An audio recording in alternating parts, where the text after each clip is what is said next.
좋아요, 구독! 네, 서울경제TV 증시8 주간 브리핑 시간입니다. 서울경제신문에서 발행한 이슈 전해드리는데요. 첫 번째 소식부터 하나하나 짚어보겠습니다. 화면 살펴보시죠. 저 PBR에서 기술주, 성장주로 온기 확산, 외국인 선물에도 3조 6천억 원 베팅. 네, 첫 번째 소식 전달드립니다. 어제 코스피 코스닥 지수는 나란히 3거래일 연속 상승했습니다. 눈에 띄는 점은 이른바 자산 대비 주가가 낮은 PBR 업종이 아닌 기술주와 성장주 등이 대거 강세를 기록한 점이고요. 여기에 더해서 미국에서 불어온 반도체 설계 자산업체, 즉 IRM발 인공지능 특수 기대감도 한몫을 했습니다. 다만 여기서뿐만 아니라 정부의 밸류업 프로그램이 코스피뿐만 아니라 코스닥 시장의 제값 받기도 겨냥하고 있다라고 투자자의 현실적 판단이 작용한 것으로 추가적으로 보여지고요. 증권가에서는 외국인이 증시 상승을 적극적으로 주도하고 있다라고 입을 모으고 있습니다. 외국인이 2월 들어서 이날까지 7거래일 동안 유가증권 시장에서 5조 4천억 원어치 이상의 순매수액을 기록한 것은 월간 역대 최대 매수를 기록한 2013년 9월 때보다 월등히 빠른 수준이다라고 보여지고 있고요. 우선 외국인 역대 월간 최대 순매수를 기록 갈아치울 공산이 크다고 보고 있습니다.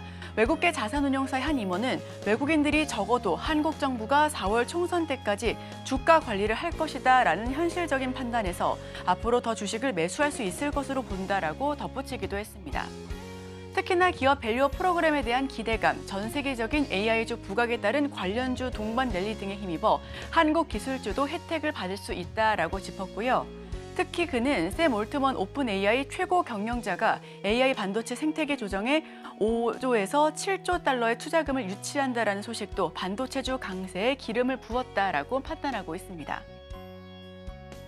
전문가들은 기업 밸류업 프로그램이 완전히 구체화될 때까지 당분간 외국인 매수세가 긍정적인 흐름을 보일 수 있을 것으로 판단하고 있습니다. 대신증권연구원은 외국인이 선물 시장에서도 순매수하고 있다는 점이 증시 하방 경직성을 강화하고 있다라며 저 PBR 종목은 상승 강도가 약해지거나 차익 실현 매물이 나오는 반면 이제는 기술주, 성장주들이 오히려 부각되는 모습이다라고 분석하고 있습니다. 코스피 외국인 순매매 규모 한번 살펴보시면 2013년 10월에 마이너스를 기록하다가 11월부터 플러스로 돌아섰고요. 지금 2월에는 최고조로 달아오른 모습입니다. 2월 외국인 순매수 상위 종목 한번 살펴보시면 현대차가 1조 4,060억 원을 기록했는데요. 그 뒤를 이어 SK하이닉스, 삼성전자, 기아까지 살펴보겠습니다. 모두 저 PBR 내에서 눈에 띄는 종목으로 보여지고 있는데요. 하나증권연구원 역시 한국 증시가 모처럼 재평가될 것이다라는 기대감 속에 저 PBR주와 성장주 간의 순환매가 일어날 수 있을 것이다라고 진단하고 있습니다. 정부 부양 의지에 지수 상승 기대하고 있습니다. 대형주 코스닥 선물까지 삭스리하고 있고요. 순매수 속도가 2013년도보다 더 빠르다라는 진단입니다. 여기에 더해 한 달 만에 투자 전략을 180도 변화했는데 이 밸류업이 구체화될 때까지는 매수세가 이어질 것으로 판단하고 있습니다. 네, 두 번째 소식입니다. 카카오도 삼성페이 연동, 간편결제 시장 요동친다. 네, 두 번째 소식 전달드립니다. 올해 카카오페이와 삼성페이 연동이 시작되면 카카오페이와 네이버페이, 토스 등 핀테크 3사를 둘러싼 간편결제 시장이 지각 변동이 일어날 수 있을 것으로 전망되고 있습니다. 지난해 네이버페이가 삼성페이와 연동을 시작하면서 오프라인 결제 급증 효과를 톡톡히 본 터라 올해는 카카오페이 맹추격이 예상되고요. 13일 금융업계에 따르면 카카오페이는 올해 4월 삼성페이 오프라인 연동을 시작한다라고 전했습니다. 그동안 카카오페이로 오프라인 결제를 이용하려면 별도의 결제 바코드를 제시해야 했고 해당 바코드 결제가 가능한 가맹점에서만 이용할 수가 있었는데요.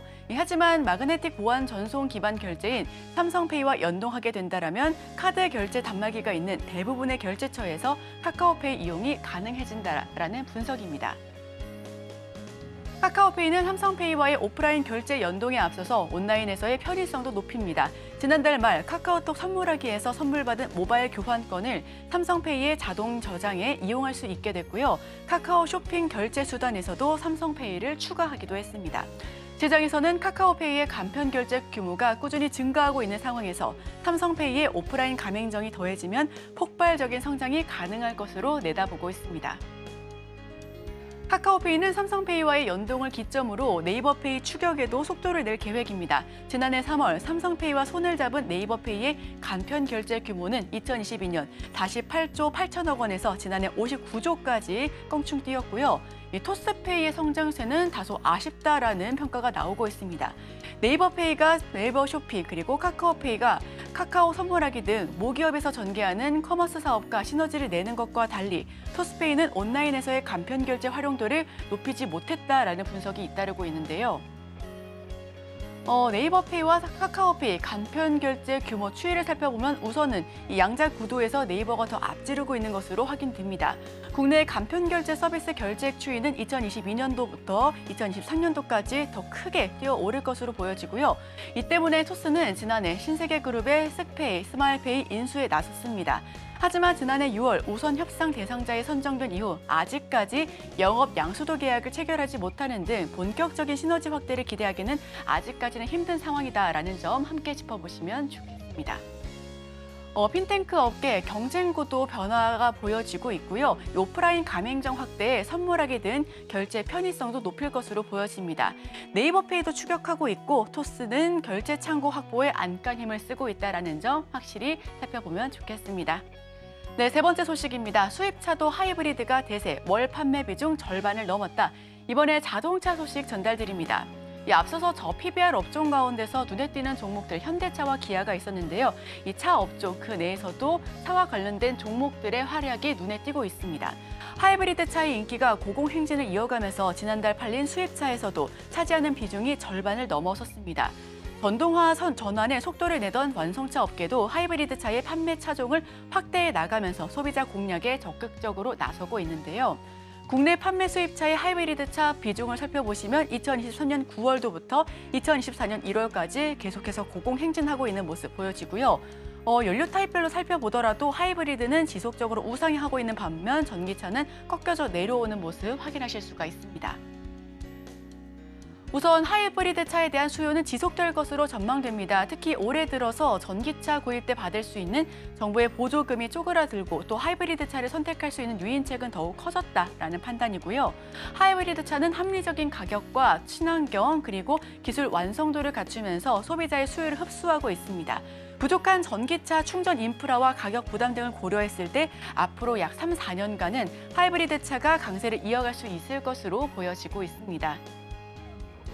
지난달 판매 비중 54%로 역대 최대를 기록했고요. 전기차 보조금 지원 범위 축소 속에서 3, 4년간은 앞으로 하이브리드 강세가 이어질 것이다라는 전망이 우세합니다. BMW와 벤츠 등 새 모델 역시 속속이 선보이고 있는데요. 제네시스 역시 출시를 내부 검토하고 있다는 점 한번 짚어보시면 좋겠습니다. 네, 마지막 소식 전해드립니다. 결국 합병이 승인되고 있습니다. 대한항공과 아시아나 합병, 이유도 승인을 마쳤고요. 마지막 관문인 미국은 상반기에 결론이 날 것이다라는 부분입니다. 유럽연합이 대한항공과 아시아나항공의 합병을 조건부 승인했습니다. 합병을 위해 승인받아야 할 14개 국가 중 이제 남은 곳은 단 미국 한 곳인데요. 대한항공은 올해 상반기 내 미국의 승인을 얻어내 메가 캐리어 탄생을 위한 절차를 마무리하겠다라는 계획입니다. 바로 어제 대한항공과 아시아나항공의 기업 결합 심사를 진행했고 이를 조건부 승인했습니다. 아시아나항공 화물사업 매각, 이 여객 부문에서는 일부 유럽 노선이 이를 이관해야 합니다. 대한항공은 아시아나항공 화물사업 부문 분리 매각을 위한 입찰과 매수자 선정 등 매각 직전까지 조치를 마치면 이후에 최종 승인을 받을 수 있게 되는데요. 항공업계에서는 대한항공이 늦어도 올해 10월 전까지는 매각 준비를 마칠 것으로 예상하고 있습니다. 실제 매각은 이후에 최종 승인 이후에 이뤄질 것으로 보여지고요. 현재 화물 사업 부분 인수 후보로는 제주항공과 이스타항공, 에어프레미아와 에어인천 등 국내 저비용 항공사 4곳이 주로 거론되고 있습니다.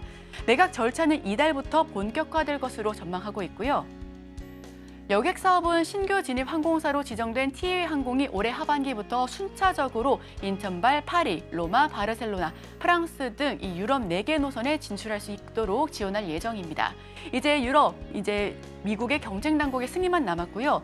대한항공 측은 미국의 기업 결합 심사의 경우 비교적 수월하게 통과할 수 있을 것으로 내다보고 있습니다. 다만 미국이 최근 경쟁 제한을 이유로 자국 LCC 간 합병을 불허한 사례가 있다라는 점은 위험 요소로 꼽히고 있고요. 미국 경쟁 당국의 승인이 있더라도 대한항공과 아시아나항공의 실질적 통합까지는 약 2년가량이 걸릴 것으로 예상하고 있습니다. 그 기간 대한항공과 아시아나항공은 독립적으로 운영되며 이후 통합 대한항공에 출범하고요. 이와 함께 대한항공과 자회사인 진에어, 아시아나항공의 자회사인 에어부산과 에어서울 등 3개 LCC 통합 절차도 지속적으로 이어질 것으로 전망되고 있습니다. 화물 사업과 유럽 노선 정리에 조건부 허가를 얻어냈고요. 미국은 EU보다 심사가 수월할 것이다 라는 낙관론이 펼쳐지고 있습니다. 이 자국의 LCC 결합이 불허했다라는 전례가 변수로 작용할 수 있으니까요. 이 부분은 계속해서 추적해서 살펴보셔야 될 것 같습니다. 네, 제가 준비한 소식은 여기까지입니다. 계속해서 오늘의 일면을 통해 전문가와 수혜주까지 찾아보도록 하겠습니다. 저희와 끝까지 함께 하시죠. 좋아요, 구독!